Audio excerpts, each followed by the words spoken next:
The nature of time. So this talk, its purpose is not to give you knowledge or fill you with facts. It's meant to provoke you to think about something that we experience on a daily basis in a new way, to kind of change your mindset about things. The idea is that mindfulness and learning to live in the present moment can lead you to a different concept of time than what you had before you learned it.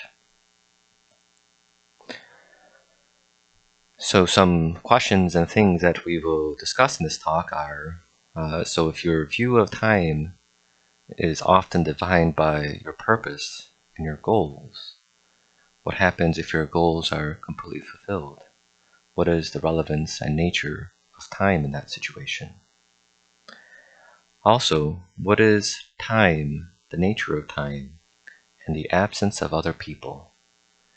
If other people didn't tell you what time was, how would it be experienced? How would the passage of time be without memory, without imagination, and without hope? What kind of different way would it be? So if you were to look at the history of time, it's a history of measurement.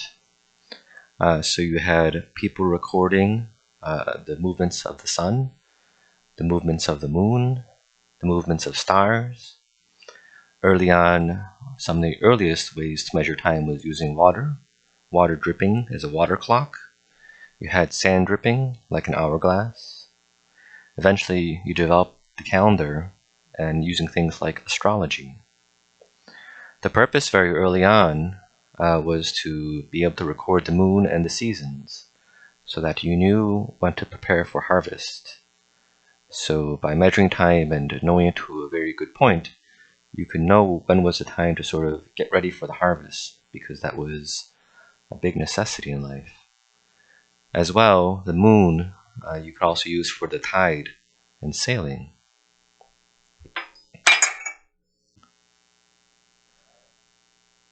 One of the ways in which we look at time is that we look at time as having both self and permanence, when in fact these two things do not exist for time either.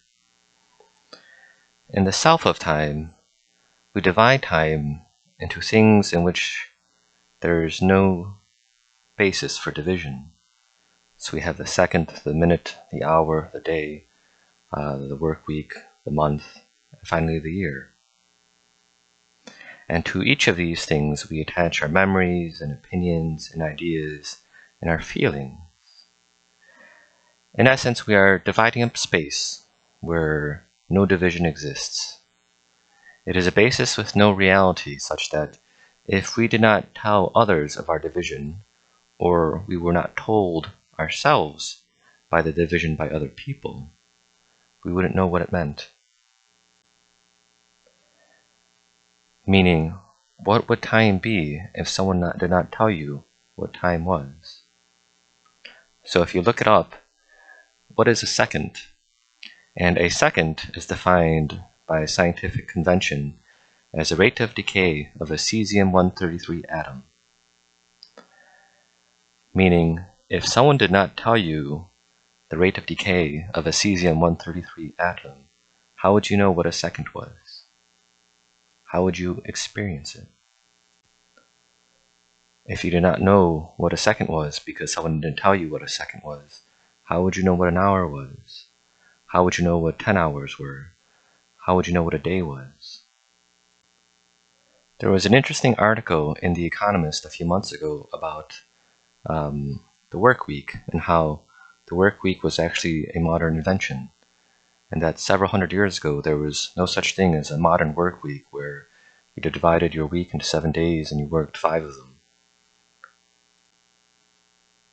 Previously you had sort of a day of rest on Sunday, but the idea is that all other 6 days were kind of work days. And of course it would vary with culture and place and time. The idea is to come to understand that the measurement of time is essentially arbitrary. So the reference points which we use for a day is a rotation of the Earth. The reference point we use for a year is a revolution around the sun. Both of these are circles. So 1 year later, the sun and Earth are in the same spot because it has essentially moved in a large circle. You are 1 year older, but you've attached so much meaning to this revolution around the sun. The idea to think about is, what would time be if no one told you what time it was? So if you were marooned on an island, on a deserted island, how would New Year's be, or how would Christmas be, or how would any of these holidays be? You think about people who work on a nuclear submarine who are down for 6 months at a time. What would time be if no one told them what time it was, if they were cut off from all communication? You think about those children who were trapped in a cave during the flooding in Thailand. What was their experience of time like if they didn't have a watch? And what is the experience of time when you are out in space with no one around you? If you are in outer space and you have nothing to tell you what time it is. There's also the idea that the experience of time sometimes has to be looked at in the context of feeling. What is the experience of time for someone who is waiting in a line, or someone who is stuck in prison, versus someone who is on vacation, or someone who is in love? All are experiencing the same moment of time, but their desire or aversion, which accompanies their experience, leads them to feeling very differently about how the passage of time is occurring. So that is the non-self of time. There's also the idea of the impermanence of time. So we look at time as a fixed way, but if you, my understanding is that the theory of relativity, Einstein's theory, time is related to gravity. So the idea is if gravity changed, the experience of time would change as well. There's an interesting movie, Interstellar, where they talk about that, where as they go from a place of high gravity to low gravity, or low gravity to high gravity, the experience of time changed, so that as they went to visit a certain planet, and one person remained on the ship, when they came back from that planet, even though it was only a few hours later for them, the man who stayed on the ship aged 30 or 40 years. And that a man who went out exploring in space came back and found his granddaughter 40 years older than him. You take that and our fixed view of time, and you compare it to kind of ancient myths and legends that we have throughout human culture, that the idea is that there have been races that lived a very long time. Medieval times it was sort of elves and things like that. But there are other sort of legends where you had humans living a much longer life period in multiple different cultures than where they live now. And the question is that possible? And so if you look at the present day, you look at other creatures, you look at the aging of, say, dogs, for example, how dogs live an entire lifespan, in 14 or 17 years, and cats are kind of similar. And the idea is they age at a much more accelerated rate than we do. And then you look at creatures like flies, for example, who may live an entire lifespan within a single day of a human being. This leads to a common refrain in the Stoic tradition where it was felt that the length of one's life was irrelevant, since if you looked at it and compared it to the history of time, your existence was a mere speck if you ran it along the length of the existence of the world. And so whether you lived a speck or half a speck or a quarter of a speck, it was all arbitrary. And so what was not important was if you lived a long life, but whether you filled your life with meaning and whether you lived in a meaningful way. So if you were to look at something like the non-self of time, the idea is that time has no fixed self, and that time is meaningless without some sort of reference point. There's an interesting parallel in the film Ender's Game. So Ender's Game is it's a movie about where they're fighting a battle in space, and this young boy, who's a genius at warfare, when they're starting to talk about space battles, he makes a point that the direction is meaningless without a reference point. So when they were fighting on Earth, pitched battles, you had left and you had right, and you had forward and you had backwards.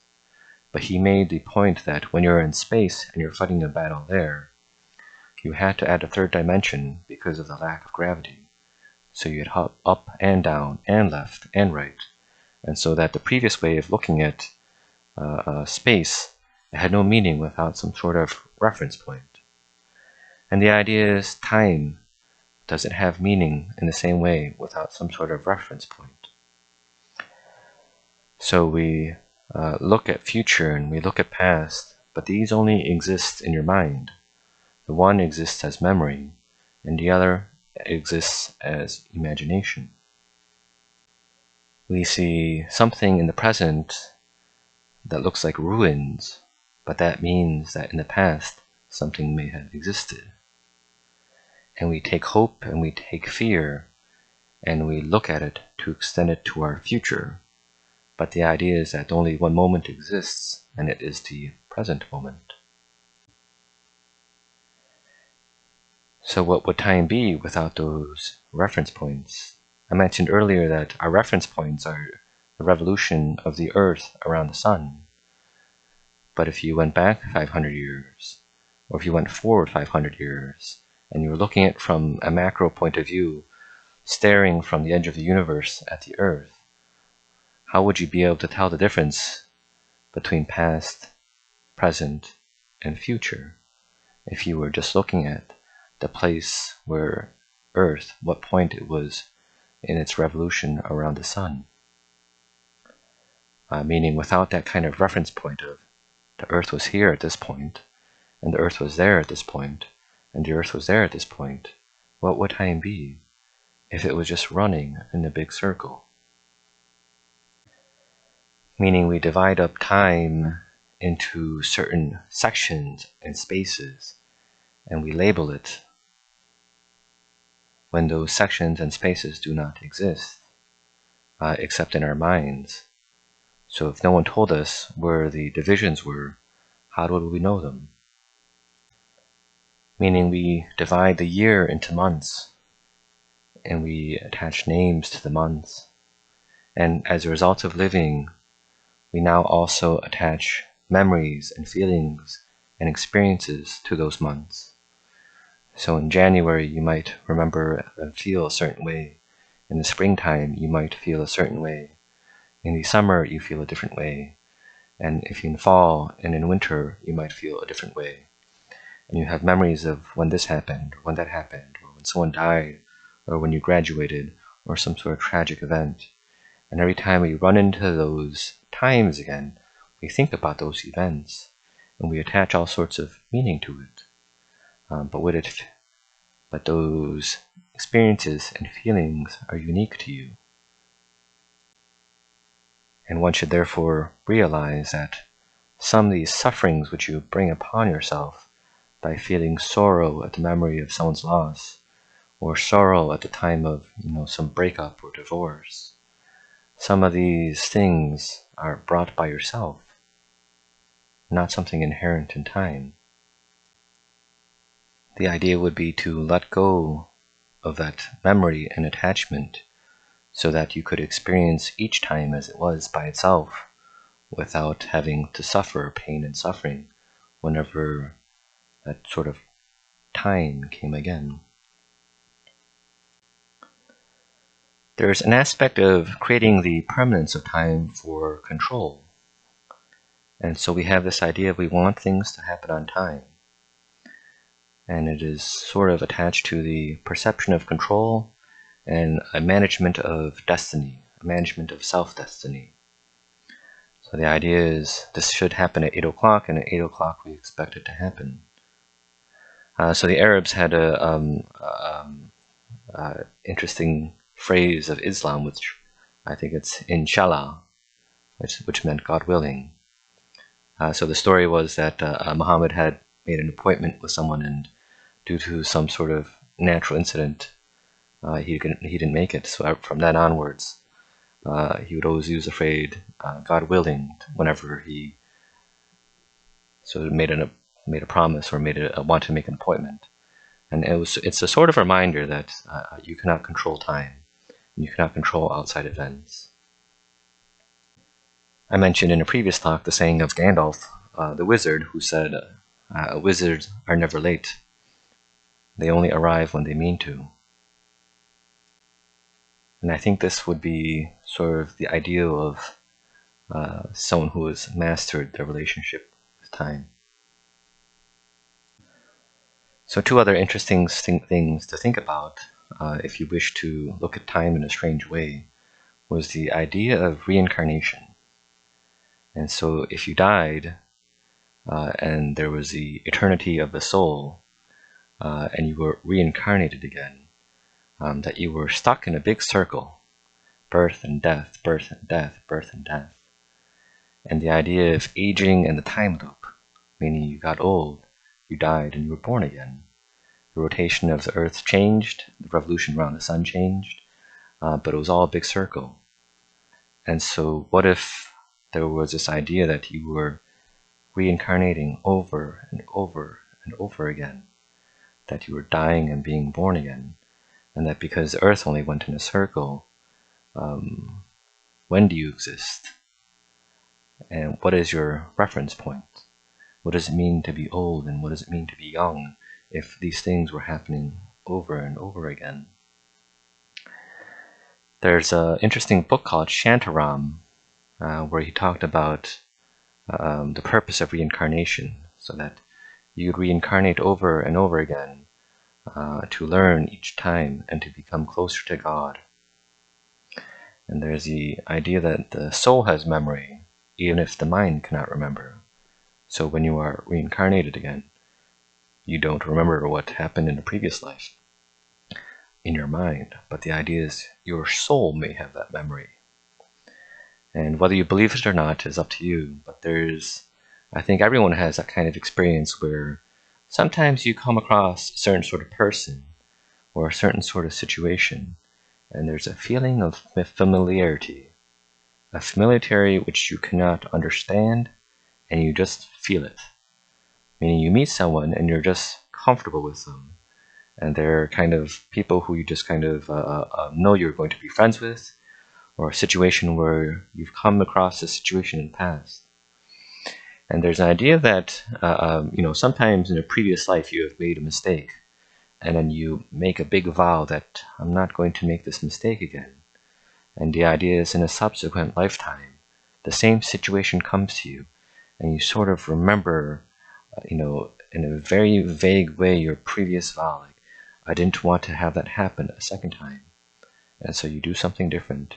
And in doing something different, your soul evolves and kind of becomes closer to God. There's a very interesting way of perceiving time in that what happens when you reach enlightenment. So they talked about this in the book Autobiography of a Yogi, meaning if you reached enlightenment and there was nothing left for you to do, the ultimate enlightenment, meaning there's no goals left to meet. So the idea is we define our lives by all these goals we wish to reach. Graduating from school, finding a job, getting married, having kids, seeing your kids grow up, and then you kind of retire, and then you kind of reach these end goals where you've fame, power, and things like that. But the idea is, what if all those goals were reached? What would be the meaning of life? What would any of that mean any longer? And also, if you were enlightened and you didn't need to eat or you didn't need to sleep, what would day and night have in terms of meaning?